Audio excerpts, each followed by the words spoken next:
فكرتوا قبل كده تعملوا ميكس البهارات بتاعتكم في البيت بدل ما تشتروها جاهزة؟ شخصيا مستحيل ارجع اشتري بهارات الكبسة جاهزة تاني بعد ما جربت اعملها. الشائع ان بهارات الكبسة بتتكون من 11 بهار، يزيدوا ويقلوا حسب تفضيلكم الشخصي، بس النجم بتاع البهارات اللي ما ينفعش نستغنى عنه هو الكاري.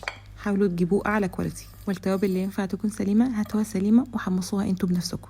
واللومي هاتوا المتوسط، ما تجيبوش الكبير زي اللي في الفيديو ده، ما كانش عندي غيره للاسف. المهم ان احنا نفتحه ونتخلص من كل البذر اللي جواه.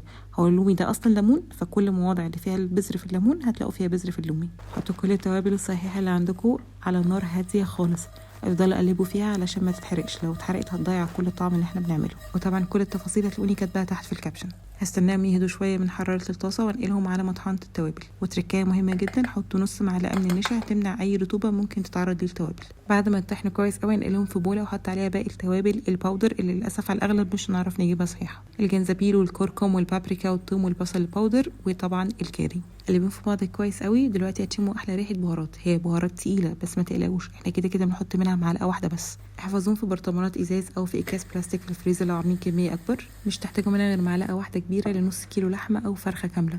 وهتاكلوا اطعم رز كبسه ممكن تكونوا جربتوه. اعملوا فولو واستنوا الفيديوهات الجايه، عامله لكم مجموعه سلطات خطيره جنب الكبسه، وهوريكم برضو ازاي بعمل احلى كبسه فراخ.